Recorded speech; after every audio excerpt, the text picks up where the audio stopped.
નિર્માણ પણ ભારતમાં થાય છે. America, Canada, Germany, France, Russia વગેરે દેશોમાં ઊની કાપડની નિકાસ થાય છે.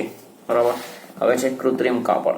તો માનવ નિર્મિત મતલબ આપણા દ્વારા મનુષ્ય દ્વારા બનાવેલું એમ. પેલું જે કુદરતી જે કાચો માલ છે કુદરતી છે પેલામાં, જ્યારે અહીંયા ગાડી જે આડપેદાશ તરીકે કે બીજી રીતે જે મળેલું છે એનો ઉપયોગ એમ. તો માનવ નિર્મિત રેસામાંથી બનેલું કાપડ મજબૂત, ટકાઉ અને કરચલી ન પડવાના કારણે આ ઉદ્યોગે પણ સારો વિકાસ કર્યો છે. કપાસના રેસા સાથે કૃત્રિમ રેસા મેળવી મિશ્ર કાપડ બનાવાય છે. કે ભાઈ તમે ઘણી વાર સાંભળ્યું છે ટેરી કોટન. ટેરી કોટન મતલબ તો ટેરીલિન અને કોટન એ બંનેનું મિશ્ર એમ. તો મિશ્ર કાપડ પણ બનાવાય છે. કેરળ, મહારાષ્ટ્ર, ગુજરાત, ઉત્તર પ્રદેશ, પશ્ચિમ બંગાળ, તમિલનાડુ વગેરે આ ઉદ્યોગના મુખ્ય ઉત્પાદક રાજ્યો છે. સુરત, વડોદરા, કાનપુર, મુંબઈ, અમદાવાદ, કોલકાતા, ચેન્નઈ, મોદીનગર વગેરે શહેરો પણ ઉલ્લેખનીય કેન્દ્રો છે. હવે છે ખાંડ ઉદ્યોગ. તો શેરડીના રસમાંથી ગોળ બનાવવાનો ઉદ્યોગ ભારતમાં ઘણો જ પ્રાચીન છે. કે ભાઈ ભારતનું જે શું કહેવાય આયુર્વેદ છે, તો આયુર્વેદમાં પણ ગોળનો ઉપયોગ આવતો હોય છે. તો મતલબ કે આ ખૂબ હજારો વર્ષ પુરાનો ઉદ્યોગ છે. બરાબર. તો શેરડીના રસમાંથી ગોળ બનાવવાનો ઉદ્યોગ ભારતમાં ઘણો જ પ્રાચીન છે. ખેતી પર આધારિત ઉદ્યોગોમાં કાપડ પછી બીજું સ્થાન ભારતમાં ખાંડ ઉદ્યોગનું છે. શેરડીમાં રહેલી પાણીની માત્રા ઓછી ન થઈ જાય તે માટે શેરડી વાળ્યા પછી મતલબ એને કાપ્યા પછી લણણી કર્યા પછી વાળ્યા પછી 24 કલાકમાં તેનું પિલાણ કરવું જરૂરી છે. કે એને પીલીને રસ કાઢવામાં આવે. નહીં તો તેમાંથી સમયાંતરે એટલે ધીમે ધીમે એમ કે ભાઈ એ સુકાતી જાય, રસ ઓછો થતો જાય એટલે એમાંથી જે બી આપણે નિપજ જે બનાવ્યું છે ગોળ, ખાંડ કંઈ બી તો એ ઘટી જાય. તો શેરડીમાં રહેલ પાણીની માત્રા ઓછી ન થઈ જાય તે માટે શેરડીને વાળ્યા પછી 24 કલાકમાં તેનું પિલાણ કરવું જરૂરી છે. નહીં તો તેમાંથી સમયાંતરે ખાંડનું ઉત્પાદન ઘટી જાય છે. તેથી ખાંડ તથા ખાંડસરીના કારખાના તેના ઉત્પાદન ક્ષેત્રોની નજીકના સ્થળોએ જ સ્થાપવામાં આવે છે. મહારાષ્ટ્ર, ઉત્તર પ્રદેશ, તમિલનાડુ, કર્ણાટક, આંધ્રપ્રદેશ, ગુજરાત વગેરે રાજ્યોમાં ખાંડના કારખાના છે. ગુજરાતમાં બારડોલી, ગણદેવી, સુરત, નવસારી, સાયણ, વ્યારા, ભરૂચ, કોડીનાર તથા તલાળા, ગીર વગેરે સ્થળોએ આ ઉદ્યોગ સ્થપાયો છે. હવે છે કાગળ ઉદ્યોગ. તો પોચું લાકડું, વાંસ, ઘાસ, શેરડીના કૂચા વગેરેમાંથી કાગળ બનાવવામાં આવે છે. આંધ્રપ્રદેશ, મહારાષ્ટ્ર, પશ્ચિમ બંગાળ, ઓડિશા, કર્ણાટક, ગુજરાત, મધ્યપ્રદેશ, છત્તીસગઢ, તમિલનાડુ, હરિયાણા વગેરે રાજ્યોમાં તેનું ઉત્પાદન થાય છે. ગુજરાતમાં અમદાવાદ, રાજકોટ, સુરત, વાપી, વલસાડ, વડોદરા વગેરેમાં આ ઉદ્યોગ વિકસ્યો છે. ખનિજ પર આધારિત ઉદ્યોગો. તો જે ઉદ્યોગોમાં કાચો માલ તરીકે ખનિજો વપરાય છે તેને ખનિજ આધારિત ઉદ્યોગ કહે છે. લોખંડ અને પોલાદ ઉદ્યોગ, એલ્યુમિનિયમ, તાંબુ, રસાયણ ઉદ્યોગ, ખાતર ઉદ્યોગ, સિમેન્ટ ઉદ્યોગ, પરિવહનના ઉપકરણો તથા ઇલેક્ટ્રોનિક ઉદ્યોગોનો સમાવેશ ખનિજ આધારિત ઉદ્યોગમાં થાય છે. બરાબર. કે આગળ જોયા એ બધા જે ખેતીમાંથી જે કાચો માલ મળે એના આધારિત ઉદ્યોગો હતા. હવે ખનિજ આધારિત ઉદ્યોગો એમ. તો જે ઉદ્યોગોમાં કાચા માલ તરીકે શું વપરાય છે ખનિજો, તેને ખનિજ આધારિત ઉદ્યોગ કહે છે. લોખંડ અને પોલાદ ઉદ્યોગ, એલ્યુમિનિયમ, તાંબુ, રસાયણ ઉદ્યોગ, ખાતર, સિમેન્ટ ઉદ્યોગ, પરિવહનના ઉપકરણો, પરિવહન એટલે કે અવર જવરના સાધનો જે છે કે ભાઈ સાયકલથી માંડી અને એરોપ્લેન સુધીના બધા જે ઉપકરણો બધું જ. તો પરિવહનના ઉપકરણો તથા ઇલેક્ટ્રોનિક ઉદ્યોગનો સમાવેશ ખનિજ આધારિત ઉદ્યોગમાં થાય છે. હવે એમાં પહેલો જોઈએ લોખંડ અને પોલાદ ઉદ્યોગ. તો લોખંડ અને પોલાદ ઉદ્યોગ આધુનિક ઔદ્યોગિક અને આર્થિક વિકાસની ધરી સમાન છે. તેના ઉત્પાદનોથી જ અન્ય ઉદ્યોગોના યંત્રો અને અન્ય સંરચનાનું નિર્માણ થાય છે.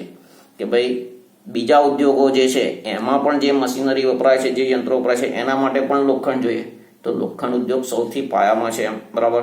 તો શું લોખંડ અને પોલાદ ઉદ્યોગ આધુનિક ઔદ્યોગિક અને આર્થિક વિકાસની ધરી સમાન છે. તેના ઉત્પાદનોથી જ અન્ય ઉદ્યોગોના યંત્રો અને અન્ય સંરચનાનું નિર્માણ થાય છે. આ ઉદ્યોગોને ચાવીરૂપ ઉદ્યોગ પણ ગણી શકાય. ભારતમાં લોખંડ બનાવવાની પ્રક્રિયા ઘણી પ્રાચીન છે. દમાસ્કસમાં તલવાર બનાવવા માટેની લોખંડની આયાત ભારતમાંથી કરવામાં આવતી. ભારતમાં આધુનિક રીતે લોખંડ બનાવવાનું પ્રથમ કારખાનું તમિલનાડુમાં પોર્ટોનોવામાં સ્થપાયું. તેને તમિલનાડુમાં પોર્ટોનોવામાં પણ કેટલાક કારણોસર તે બંધ થઈ ગયું. પશ્ચિમ બંગાળમાં કુલ્ટી ખાતે કાચા લોખંડનું સફળ ઉત્પાદન થયું. 1907માં ઝારખંડના જમશેદપુરમાં કારખાનાની સ્થાપનાથી લોખંડ પોલાદનું ઉત્પાદન મોટે પાયે થવા લાગ્યું. પશ્ચિમ બંગાળમાં આવેલા બર્નપુર તથા કર્ણાટકમાં ભદ્રાવતી ખાતે કારખાનું સ્થપાયું. ભિલાઈ, રાઉરકેલા, કેટલીક જગ્યાએ રૂરકેલા લખેલું છે, રૂરકેલા અને રાઉરકેલા બંને એક જ. દુર્ગાપુર લોખંડ પોલાદના કારખાના સ્થપાયા. બોકારો, વિશાખાપટ્ટનમ અને સેલમમાં પણ આધુનિક અને મોટા કારખાના સ્થાપવામાં આવ્યા. લોખંડ પોલાદ બનાવવા માટે લો અયસ્ક, કોલસો, ચૂનાનો પથ્થર, મેંગેનીઝનો કાચો માલ તરીકે ઉપયોગ થાય છે. ગુજરાતમાં હજીરા પાસે મિની સ્ટીલ પ્લાન્ટ પ્રસ્થાપિત થયો છે. ટાટા સિવાયના લોખંડ પોલાદનો કારખાનાનો વહીવટ steel authority of India limited cell, બરાબર છે, ગવર્મેન્ટ, તો cell steel authority of India limited એનો શોર્ટ ફોર્મ છે સેલ, ને સોંપવામાં આવ્યો છે. લોખંડ પોલાદના ઉત્પાદનમાં વિશ્વમાં ભારતનું સ્થાન 5મું છે. બરાબર, કયું સ્થાન છે? ભારતનું સ્થાન 5મું. તો હવે અહીંયા આગળ નકશામાં બતાવેલા છે ક્યાં ક્યાં એના કારખાના છે. ફરી હવે જોઈએ પેજ નંબર 108 પર એલ્યુમિનિયમ ગાળણ. તો લોખંડ પોલાદ પછી બીજો મહત્વપૂર્ણ ધાતુ ઉદ્યોગ એલ્યુમિનિયમ ગાળવાનો છે. આ ધાતુ વજનમાં હલકી, મજબૂતાઈ, ટીપાઉપણું, મતલબ ટીપીના આકારે એને આપી શકાય સરળતાથી, વિદ્યુત સુવાહકતા અને કાટ ન ચડે. કે ભાઈ લોખંડનો મોટામાં મોટો ડ્રોબેક, મતલબ ખામી, નેગેટિવ પોઈન્ટ જે છે એ શું છે? કાટ લાગો. જ્યારે એને કાટ ન ચડે તેવા વિશેષ ગુણ ધરાવે છે. બોક્સાઇટ એ એલ્યુમિનિયમની કાચી ધાતુ છે. તો આ વિજ્ઞાનમાં પણ આવે છે અને સમાજમાં પણ. તો શું એલ્યુમિનિયમની કાચી ધાતુનું નામ શું છે? તો બોક્સાઇટ. એલ્યુમિનિયમ સાથે બીજી મિશ્ર ધાતુઓ ભેળવી મોટર, રેલવે, હવાઈ જહાજ અને યાંત્રિક સાધન બનાવવામાં ઉપયોગી છે. એલ્યુમિનિયમના ઉત્પાદનમાં 40 થી 50% ખર્ચ વિદ્યુતમાં જાય છે. કે ભાઈ જે એના માટે જે ભઠ્ઠીઓ જે છે એ એનું તાપમાન ખૂબ ઊંચું લઈ જવા માટે ખૂબ જ વિદ્યુત વપરાય છે. એટલે 40 થી 50% ખર્ચ વિદ્યુતમાં જાય છે.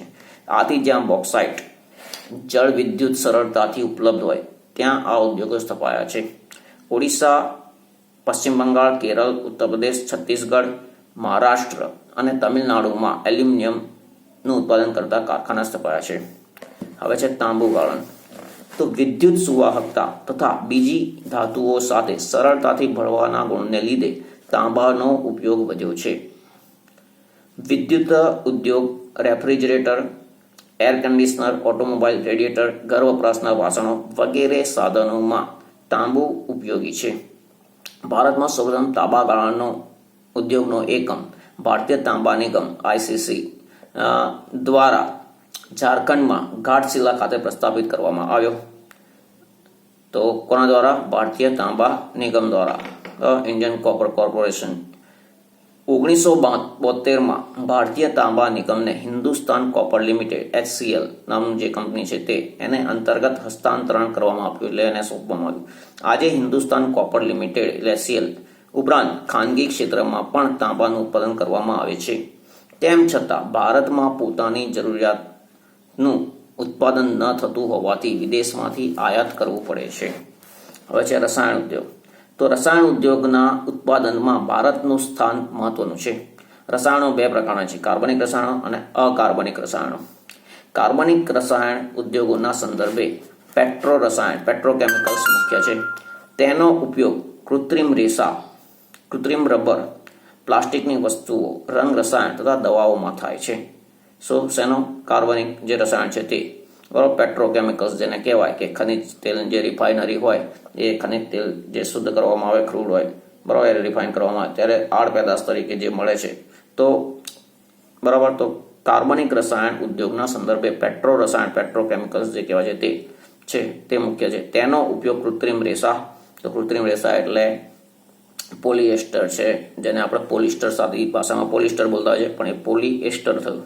પછી ટેરલિન, નાયલોન, આ બધું એ રેસા. કૃત્રિમ રબર, કે ભાઈ રબર કુદરતી પણ હોય છે, તેના ઝાડ હોય, વૃક્ષો, એનો જે રસ એને કાપીને એમાંથી જે રસ મળે એમાંથી બનાવવામાં આવે અને કૃત્રિમ રબર પણ બનાવવામાં આવે છે. તો કૃત્રિમ રબર, પ્લાસ્ટિકની વસ્તુઓ, રંગ રસાયણ તથા દવાઓમાં પણ એનો ઉપયોગ થાય છે, આ કાર્બનિક રસાયણનો. કાર્બનિક રસાયણ ઉદ્યોગ ખનિજ તેલ, રિફાઇનરીઓ તથા પેટ્રોકેમિકલ્સ કેન્દ્રોની નજીક જોવા મળે છે. અકાર્બનિક રસાયણ ઉદ્યોગના સંદર્ભે ગંધકનો તેજાબ, નાઇટ્રિક એસિડ, કે જે ગંધકનો તેજાબ મતલબ જે H2SO4 જે સલ્ફ્યુરિક એસિડ કહે છે તે, નાઇટ્રિક એસિડ HNO3 જે કહે છે તે બધું આવશે વિજ્ઞાનમાં. ક્ષારીય સામગ્રી જે છે soda S, caustic soda, chlorine વગેરેમાં થાય છે. જંતુનાશક દવાના ઉત્પાદનમાં વિકાસશીલ દેશોમાં ભારતનું સ્થાન મહત્વનું છે. રસાયણ ઉદ્યોગોમાં ગુજરાતનું સ્થાન દેશમાં સર્વોપરી છે. અમદાવાદ, વડોદરા, અંકલેશ્વર, ભરૂચ વગેરે રસાયણ ઉદ્યોગના મુખ્ય કેન્દ્રો છે. હવે આગળ છે રાસાયણિક ખાતર ઉદ્યોગ. તો દેશનું સૌપ્રથમ રાસાયણિક ખાતરનું કારખાનું 1906માં તમિલનાડુમાં આવેલા રાણીપેટ ખાતે સ્થપાયું હતું. આ ઉદ્યોગનો વિકાસ ફર્ટિલાઇઝર કોર્પોરેશન ઓફ ઇન્ડિયા, તો FCI જે કહેવાય છે તે, એના દ્વારા પ્રસ્થાપિત બિહારના સિંદરી ખાતેથી થયો. તો ક્યાંથી શરૂઆત થઈ? બિહારનું સિંદરી. ગુજરાત, તમિલનાડુ, ઉત્તર પ્રદેશ, પંજાબ અને કેરળમાં ખાતર ઉદ્યોગ કેન્દ્રિત થયેલ છે. ગુજરાતમાં કલોલ, કંડલા, હજીરા, ભરૂચ, વડોદરા વગેરે સ્થળોએ રાસાયણિક ખાતરના કારખાના આવેલા છે. ફરી છે હવે પ્લાસ્ટિક ઉદ્યોગ.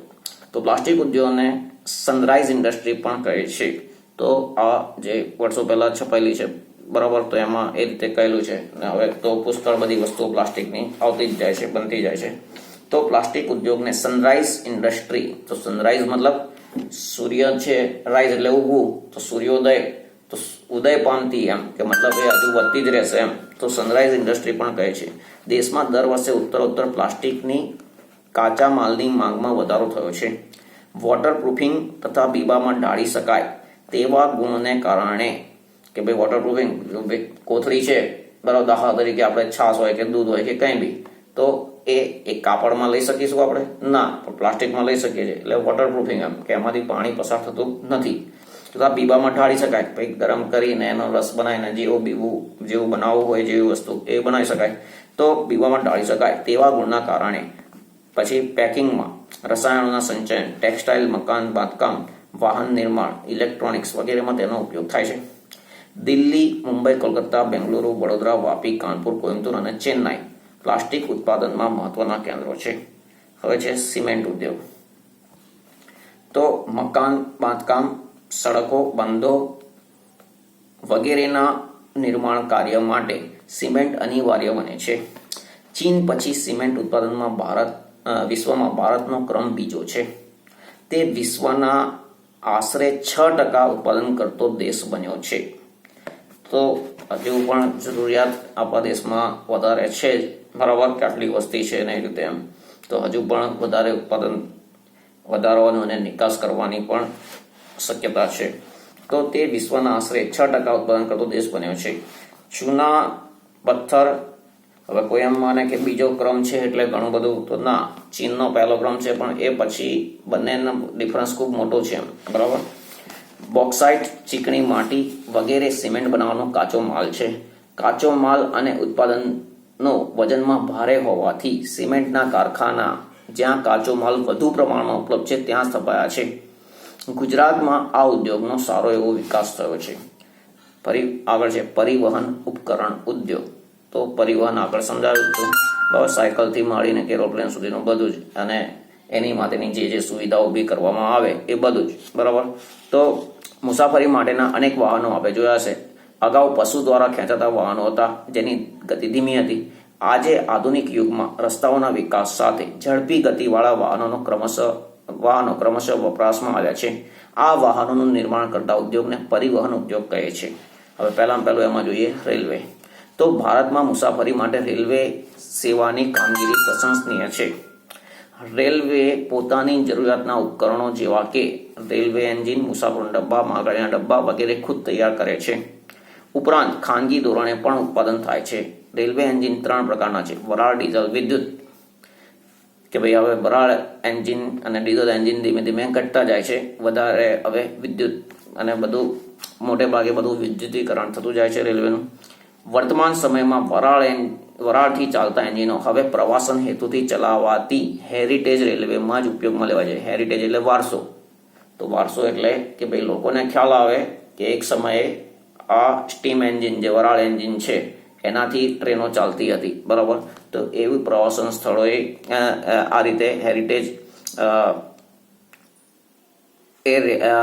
રેલવેમાં ઉપયોગમાં લેવાય છે. તો દાખલા તરીકે આપણે અહીંયા કાંકરિયા જઈએ તો ત્યાં ટ્રેન ચલાવવામાં આવતી હોય છે, બરાબર. તો એ કેમ કે ભાઈ પ્રવાસન હેતુ ત્યાં કંઈ એક જગ્યાથી બીજી જગ્યાએ લઈ જવા માટે નથી, પણ ત્યાં ફેરવા અને આનંદ પ્રમોદ માટે એમ. તો એ રીતે જે પ્રવાસન સ્થળો ઘણા છે ત્યાં હેરિટેજ રેલવે તરીકે એનો ઉપયોગમાં લેવાય છે. ડીઝલ તથા વિદ્યુત એન્જિનોનું ઉત્પાદન પશ્ચિમ બંગાળના મિહિજામમાં ચિત્તરંજન લોકોમોટિવ વર્ક્સ, વારાણસીમાં ડીઝલ લોકોમોટિવ વર્ક્સમાં તથા જમશેદપુર ટાટા લોકોમોટિવ વર્ક્સમાં થાય છે. મુસાફરો માટેના ડબ્બા પેરામ્બૂર, બેંગલુરુ, કપૂરથલા અને કોલકાતામાં બને છે. આ ઉપરાંત રેલવેના પાટા, એન્જિન પાર્ટ્સ, વ્હીલ વગેરેના કારખાના પણ છે. આપણે રેલવે એન્જિનો તથા બીજા ઉત્પાદનોની વિદેશમાં નિકાસ પણ કરીએ છીએ. અને હમણાં છેલ્લે જે તેજસ ટ્રેન ને બીજી એવી ટ્રેન, બીજું નામ ભૂલી ગયો, ખૂબ ઝડપી ટ્રેન બનાવી છે અને એનું ટેસ્ટિંગ પણ, ટ્રાયલ પણ સક્સેસફુલ રહ્યું છે. અને એને કયો એક્ઝેક્ટ દેશ મને નામ યાદ નથી, પણ એ વિકસિત દેશ છે અને એ દેશે એવી ટ્રેન બનાવવાના ઓર્ડર આપેલા છે, બરાબર. પછી આગળ છે સડક વાહનો. તો સ્વતંત્રતા પહેલા આપણે વિદેશથી આયાત કરેલા ગાડીના ભાગોને જોડીને ગાડીઓ બનાવતા હતા. એસેમ્બલિંગ કહેવાય જેને, કે ભાઈ પાર્ટ્સ બીજે બનતા હોય અને પછી અહીંયા લાઈને જોડવામાં આવે તો એને એસેમ્બલિંગ કહેવાય, તો બરાબર. તો મેન અહીંયા પ્રોડક્શન ના કહેવાય એમ. તો એવા ભાગોને જોડીને ગાડીઓ બનાવતા હતા. હવે તો ટ્રક, બસ, કાર, મોટરસાયકલ, સ્કૂટર તથા સાયકલ બનાવવાના કારખાના દેશમાં જ તપાયા છે. સડક વાહનોનું ઉત્પાદન મોટે ભાગે ખાનગી ધોરણે થાય છે. વિશ્વમાં વ્યવસાયિક વાહનોનું ઉત્પાદનમાં ભારતનું સ્થાન 5મું છે. આજે ભારતમાં તૈયાર થતા વાહનો અને તેના જુદા જુદા ભાગોની વિદેશમાં પણ નિકાસ કરવામાં આવે છે. ટ્રેક્ટર તથા સાયકલોનું પણ મોટા પ્રમાણમાં ઉત્પાદન થાય છે, જેની નિકાસ આપણે વિદેશમાં કરીએ છીએ. હવે છે જહાજ બાંધકામ. તો ભારતમાં જહાજ બાંધવાનો ઉદ્યોગ પ્રાચીન સમયથી જ છે, પણ વર્તમાન સમયમાં આધુનિક ઢબે જહાજ બાંધવાના 5 મુખ્ય કેન્દ્રો છે: વિશાખાપટ્ટનમ, કોલકાતા, કોચી, મુંબઈ અને માર્મગોવા, જે જાહેર ક્ષેત્રના છે. કોચી અને વિશાખાપટ્ટનમ મોટા કદ ધરાવતા વહાણોનું બાંધકામ થાય છે. આ ઉપરાંત ખાનગી ક્ષેત્ર ધરાવતી વહાણની ગોદીઓ સ્થાનિક જરૂરિયાત પૂરી કરે છે, બરાબર. હવે કોઈને એમ થાય કે અહીંયા કંડલાનું નામ ના આવ્યું, બરાબર, કે ભાઈ તો ત્યાં એ બંદર છે અને પેલું જે અલંગનું નામ ના આવ્યું. તો અલંગ, તો ત્યાં એ જહાજ તોડવાનો ઉદ્યોગ છે. તો જહાજ તોડવાનો મતલબ કે ભાઈ આ જહાજની એક ઉંમર નક્કી કરવામાં આવે કે એને 70 વર્ષ સુધી ફેરવાશે, 80 વર્ષ સુધી ફેરવાશે, 100 વર્ષ સુધી ફેરવાશે. પછી કે ભાઈ એને તોડી નાખવાનું. કેમ તોડી નાખવાનું? કે ભાઈ એને તમે લઈ જાઓ દરિયામાં તો એક રિસ્ક રહે, બરાબર. એ માલવાહન થતું હોય કે યાત્રીઓ હોય, બરાબર, ગમે ત્યારે એ તૂટી પડે, એ જહાજ બરાબર તૂટી જાય. તો એટલા માટે કે ભાઈ અમુક જે ઉંમર નક્કી કરવામાં આવી હોય અને એનું ઇન્સ્પેક્શન સમય થયા કરતું હોય ને પછી એમ લાગે કે હવે આને કામમાં લેવું રિસ્કી છે, તો પછી એને તોડી નાખવામાં આવે. તો જે તોડવા માટેનું જે છે એ અલંગમાં છે, બરાબર. હવે આગળ છે તો શું કહ્યું કે આ ઉપરાંત ખાનગી ક્ષેત્ર ધરાવતી વાહનની ગોદીઓ સ્થાનિક જરૂરિયાત પૂરી કરે છે. હેલિકોપ્ટરનું ઉત્પાદન પણ હવે આપણા દેશમાં થવા લાગ્યું છે. સૈન્યની જરૂરિયાતો માટે બેંગલુરુ, કોરાપુટ, નાસિક, હૈદરાબાદ અને લખનૌમાં હવાઈ જહાજ ઉદ્યોગના એકમો સ્થાપવામાં આવ્યા છે. ભારતમાં હજુ સુધી યાત્રિકોના પરિવહન માટેના હવાઈ જહાજો બાંધકામનો પ્રારંભ થયો નથી. તો યાત્રિકો એટલે પેસેન્જર એમ. પેલા જે હવાઈ જહાજ છે એ કયા કે મિલિટરી માટે એના માટે જરૂરી હોય એવા એમ, પણ જે યાત્રિકો માટેના, પેસેન્જર્સ માટેના જે મોટા જે છે એવા જહાજ બાંધકામનો પ્રારંભ થયો નથી. તો કે ભાઈ અહીંયા ગાડી જે છે સૈન્યની જરૂરિયાતોની વાત આવી તો એ પણ કહું કે ભારતમાં બહારથી જ બધી વસ્તુઓ મંગાવતી, શસ્ત્રો ને બધું જ એમ, બરાબર. એટલે કે આઝાદી મળી હોવા છતાં આપણે બીજા દેશો પર જ આધારિત રહ્યા છીએ શસ્ત્રો માટે. કે ભાઈ એવું પણ બને કે યુદ્ધ ચાલુ હોય અને પછી દાખલા તરીકે કોઈ ટેન્ક છે, હવે એમાં જે દારૂગોળો મૂકવાનો હોય એ દારૂગોળો બહારથી આવતો હોય તો યુદ્ધ થયું, પેલા દેશ દારૂગોળો આપવાની ના પાડી દે તો આપણે હાલત, પરિસ્થિતિ ખૂબ ખરાબ થઈ જાય. તો જરૂરી છે કે ભારતમાં જ બધી વસ્તુઓનું અથવા તો મોટા ભાગે બધી વસ્તુઓનું ઉત્પાદન થતું હોય તો તો એના માટે શરૂઆતથી જ એવી પોલિસી બનાવવાની જરૂર હતી કે ભારતમાં વસ્તુઓ ઉત્પાદન થયા કરે, પણ એ ક્યારેય બનાવાઈ નથી, બરાબર. તો એ હવે જે શરૂ થયું છે, પણ એ ધીમે ધીમે શરૂ થાય છે, એમાં પણ હજુ વાર લાગી રહી છે. તો ભારત એક તો ખનિજ તેલમાં બીજા દેશો પર આધારિત છે, જે આ શસ્ત્રો છે, જે મિલિટરી માટેના, જે બરાબર, કે ફાઇટર પ્લેન છે, કે હેલિકોપ્ટર, આવું ઘણું બધું એમ. તો એ બધું ઘણું બધું કે ભાઈ બીજા દેશ પર આધારિત છીએ. ધીમે આધારિતતા ખતમ કરવાના પ્રયાસો થઈ રહ્યા છે, પણ એ ગતિ હજુ પણ ધીમી છે, બરાબર. તો હવે આગળ જોઈએ તો સૈન્યની તો શું કહ્યું, હેલિકોપ્ટર ઉત્પાદન પણ હવે આપણા દેશમાં થવા લાગ્યું છે. સૈન્યની જરૂરિયાત માટે બેંગ્લોર, કોરાપુટ, નાસિક, હૈદરાબાદ અને લખનઉમાં હવાઈ જહાજના ઉદ્યોગોના એકમો સ્થાપવામાં છે. ભારતમાં હજુ સુધી યાત્રિકોના પરિવહન માટેના હવાઈ જહાજ બાંધકામનો પ્રારંભ થયો નથી. ઇલેક્ટ્રોનિક ઉદ્યોગની વાત કરીએ તો રેડિયો સેટ તથા ટેલિફોન ઉદ્યોગની સ્થાપના 1905માં ભારતમાં થઈ, જેને ઇલેક્ટ્રોનિક ઉદ્યોગની શરૂઆત કહી શકાય. ભારત ઇલેક્ટ્રોનિક્સ લિમિટેડ BEL બેલ બેંગ્લોરમાં સ્થપાઈ, જેનો મુખ્ય હેતુ સેના, આકાશવાણી, હવામાન વિભાગના ઉપકરણો એટલે તેના સાધનો બનાવવાનો હતો. આજે Indian space research organisation ISRO સાથે સહયોગ કરી ઘણા જ ઇલેક્ટ્રિક ઉપકરણોનું નિર્માણ કરે છે, બરાબર. BEL જે કંપની છે તે. હવે આગળ જોઈએ આ ઉદ્યોગોમાં સામાન્ય, પેજ નંબર 110 પર આ ઉદ્યોગો સામાન્ય લોકોના જીવનમાં તથા દેશના અર્થતંત્ર અને લોકોની જીવનશૈલીમાં ઘણું જ પરિવર્તન કર્યું છે. કમ્પ્યુટરમાં હવે અહીંયા આગળ ISROની વાત આવી તો ઘણીવાર ઘણા લોકો કહેતા હોય છે કે આ ઉપગ્રહો છોડવામાં આટલો બધો ખર્ચો કરે છે, શું કામ? તો એ ઉપગ્રહો જે છે બધા અલગ અલગ છે, પણ આપણે એકની જ ચર્ચા કરીએ તો કે ભાઈ એના જે ટ્રાન્સપોર્ટર હોય એ આ જે ટેલિકોમ કંપનીઓ જે છે એ ભાડે રાખતી હોય, સ્પેક્ટ્રમ જે છે એની હરાજી બોલાતી હોય, ને સરકારને એની આવક થતી હોય, અને આ ફેસિલિટીના કારણે જ આપણે મોબાઈલ પર વાતચીત કરી શકીએ છીએ, ઇન્ટરનેટનો ઉપયોગ કરી શકીએ છીએ, આ બધું એમ, બરાબર. તો એ ખૂબ ખૂબ જરૂરી છે.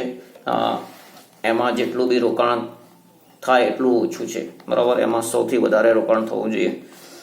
આ ઉદ્યોગો સામાન્ય લોકોના જીવનમાં તથા દેશના અર્થતંત્ર અને લોકોની જીવનશૈલીમાં ઘણું જ પરિવર્તન કર્યું છે. કમ્પ્યુટરમાં હાર્ડવેર તથા સોફ્ટવેર ક્ષેત્રે ભારતે ઘણી જ પ્રગતિ કરી છે. બેંગ્લોરને આ ઉદ્યોગની રાજધાની બનાવ્યું છે. તેને ભારતની સિલિકોન વેલી કહેવાય છે. શું? ભારતની સિલિકોન વેલી. આ ઉદ્યોગના વિકાસ માટે સોફ્ટવેર પાર્ક, વિજ્ઞાન પાર્ક તથા પ્રૌદ્યોગિકી પાર્ક બનાવવામાં આવે છે. ભારતમાં આ ઉદ્યોગનું ભાવિ આશાસ્પદ છે. હવે આગળ છે ઔદ્યોગિક પ્રદૂષણ અને પર્યાવરણીય અતિક્રમણ. દેશના આર્થિક વિકાસમાં ઔદ્યોગિક ઉત્પાદનોનો નોંધપાત્ર ફાળો રહ્યો છે. ઉદ્યોગે પ્રદૂષણમાં પણ વધારો કર્યો છે અને પર્યાવરણનું અતિક્રમણ થયું છે. મતલબ પર્યાવરણનું ખૂબ જ દોહન થયું, અતિક્રમણ એક પ્રકારનું આક્રમણ જેવું એમ, બરાબર. તો પર્યાવરણને ખૂબ નુકસાન કર્યું છે. કુદરતી અને માનવસર્જિત કારણોને લીધે પર્યાવરણની ગુણવત્તામાં ઘટાડો થાય તેને પર્યાવરણીય અતિક્રમણ થયું કહેવાય. શું? અતિક્રમણની ટૂંકી વ્યાખ્યા શું આપી કે કુદરતી અથવા તો માનવસર્જિત અથવા તો બંને કારણોને લીધે પર્યાવરણની ગુણવત્તામાં ઘટાડો થાય છે, બરાબર. તેને પર્યાવરણીય અતિક્રમણ થયું કહેવાય, બરાબર. હવે અત્યારે લોકડાઉન જે ચાલી રહ્યું છે, બરાબર, તો એમાં શું છે કે ભાઈ વાતાવરણની જે પર્યાવરણની જે ગુણવત્તા છે એમાં વધારો થયો છે, બરાબર. તો એના પરથી સમજી શકાશે કે આપણી જે જીવનશૈલી છે એના કારણે પર્યાવરણની ગુણવત્તામાં કેટલો ઘટાડો થાય છે. ઉદ્યોગ થકી મુખ્યત્વે 4 પ્રકારના પ્રદૂષણો જોવા મળે છે: હવા પ્રદૂષણ, જળ પ્રદૂષણ, ભૂમિ પ્રદૂષણ અને ધ્વનિ પ્રદૂષણ. આજના સ્પર્ધાત્મક જમાનામાં ઉદ્યોગોએ મોટા પ્રમાણમાં હવા અને જળ પ્રદૂષિત કર્યા છે. કાર્બન મોનોક્સાઇડ અને સલ્ફર ડાયોક્સાઇડ જેવી અતિ નુકસાનકારક વાયુઓના કારણે હવા પ્રદૂષિત બની છે. ઔદ્યોગિક કચરાના કારણે જળ પ્રદૂષણ વધ્યું છે. આજે ઘણા કારખાના નિયમને અવગણીને ઔદ્યોગિક રીતે દૂષિત થયેલા પાણીને નદીમાં વહાવી દે છે. આજે પાણી દૂષિત કરતા અતિ દૂષિત બન્યું છે. શું? પાણી કેવું? દૂષિત કરતા કેવું? અતિ દૂષિત, ખૂબ દૂષિત બન્યું છે. ધ્વનિ પ્રદૂષણ પણ માનવ જીવન માટે બહેરાશનું એક કારણ છે. ઉદ્યોગોમાં જૂની મશીનરી તથા પરિવહનોના સાધનોના કારણે અવાજનું પ્રદૂષણ વધ્યું છે. કે ભાઈ જે મોટે ભાગે કે પહેલાં સ્કૂટર છે કે બાઇક છે કે એવા રહેતા ગાડીઓને એવું હતું એમ કે પુષ્કળ અવાજ આવતો. ધીમે ધીમે ટેકનોલોજીના સુધાર સાથે શું થયું કે ભાઈ ગાડી અને બાઇકો એવી હોય કે બાજુમાં આવીને ઊભી હોય તો ખબર ના પડે કે ચાલુ છે કે બંધ છે, એટલો અવાજ ધીમે ધીમે ઘટાડતા ગયા. પણ અત્યારે એક ફેશન પાછી એવી શરૂ થઈ છે કે ભાઈ રોયલ એનફિલ્ડ છે કે બીજા એવા બાઇક આવે છે કે જેનો અવાજ કે વ્યક્તિ પેલો શું કહેવાય 100 મીટર દૂર હોય, 50-100 મીટર દૂર હોય તો એ અવાજ સંભળાય, બરાબર. એવા તો એ ખરેખર એક પ્રકારે એક ફેશન થઈ છે, પણ એ ધ્વનિ પ્રદૂષણ કરે છે. તો ધ્વનિ પ્રદૂષણ પણ માનવ જીવન માટે બેરાસનું કારણ છે. ઉદ્યોગોમાં જૂની મશીનરી તથા પરિવહન સાધનોના કારણે અવાજનું પ્રદૂષણ વધ્યું છે. અતિશય ઘોંઘાટના કારણે મનુષ્ય માનસિક તાણ પણ અનુભવે છે. પર્યાવરણીય અતિક્રમણને રોકવાના ઉપાયો. તો દેશનો વિકાસ થાય પણ સાથે પર્યાવરણનો વિનાશ ન થાય એ રીતે વિકાસ કરવાનો છે.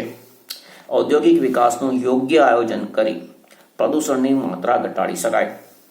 ઉપકરણોની ગુણવત્તા તથા ઈંધણની પસંદગી દ્વારા પણ પ્રદૂષણ ઓછું કરી શકાય છે. તે ઈંધણની પસંદગી એટલે કે ભાઈ દાખલા તરીકે એક સમય હતો કે ભાઈ એક ઉદાહરણ લઈએ કે ભાઈ કોઈ રિક્ષા, તો ઘણું એવું બનતું કે કેરોસીન નાખીને ચલાવી દે રિક્ષા, જેની પોતાની કે કેટલાક અમુક લોકો રિક્ષા ભાડે ફેરવવા લે રોજીરોટી માટે પોતાની, બરાબર. માલિક બીજો હોય, હવે એને રિક્ષાને કંઈ નુકસાન થાય તો એની પડેલી ના હોય, એ શું કરે કે પેટ્રોલની છે રિક્ષા પણ એને કેરોસીન નાખીને ચલાવે, બરાબર. તો એનાથી પુષ્કળ ધુમાડો નીકળે. પેટ્રોલ નાખીને પેટ્રોલથી ચલાવે તો ઓછો ધુમાડો નીકળે, પણ પેલું કેરોસીન સસ્તું પડે એ રીતે. પછી તો હવે સીએનજી આવ્યું, તો સીએનજીથી ચલાવે તો બિલકુલ ધુમાડો નથી નીકળતો, બરાબર. તો શું થયું કે ઈંધણ બદલાતું જાય તો પ્રદૂષણ ઓછું થઈ શકે. તો એ રીતે તો ઉપકરણોની ગુણવત્તા તથા ઈંધણની પસંદગી દ્વારા પણ પ્રદૂષણ ઓછું કરી શકાય છે. હવામાં ઉત્સર્જિત થતા પ્રદૂષણને ફિલ્ટર, સ્ક્રબર યંત્ર, પ્રેસિપિટેટર્સ એટલે એને અવક્ષેપિત કરે તો પ્રેસિપિટેટર્સ દ્વારા નિયંત્રિત કરી શકાય. ઉદ્યોગોના પ્રદૂષિત પાણીને નદીમાં છોડતા પહેલા શુદ્ધિકરણ કરી જળ પ્રદૂષણ નિવારી શકાય. ઉદ્યોગોના પ્રદૂષિત પાણીને પ્રક્રિયા દ્વારા શુદ્ધ કરી શકાય છે. પ્રોસેસ કે ભાઈ ઇફ્લુએન્ટ ટ્રીટમેન્ટ પ્લાન્ટ કહેતા હોય છે, ઇટીપી પ્લાન્ટ, બરાબર. તો એને એ પ્લાન્ટ દ્વારા પ્રોસેસ કરી અને પાણીને શુદ્ધ કરી શકાય છે, બરાબર. તો બરાબર આના સવાલ જવાબને બધું તૈયાર કરી દેજો.